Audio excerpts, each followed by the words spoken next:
ধানমন্ডি ৩২ নম্বর সড়কে বঙ্গবন্ধু স্মৃতি জাদুঘরের বাড়িটির অর্ধেকের বেশি অংশ ভেঙে গুঁড়িয়ে দেওয়া হয়েছে।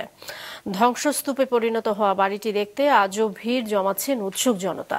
গত ৩ দিনের মতো আজও লোহার রড ও গাছ কেটে নিচ্ছেন কিছু মানুষ, তবে দেখা যায়নি জাদুঘর কর্তৃপক্ষ বা আইনশৃঙ্খলা বাহিনীর কাউকে। এখানে বিদ্যুতের মূল কেবল সংযোগ কেটে তামার তার সংগ্রহ করতে দেখা গেছে দুটি দলকে। এ খবরে বিদ্যুৎ বিভাগের 2 কর্মী এলেও কোনো ব্যবস্থা নিতে দেখা যায়নি।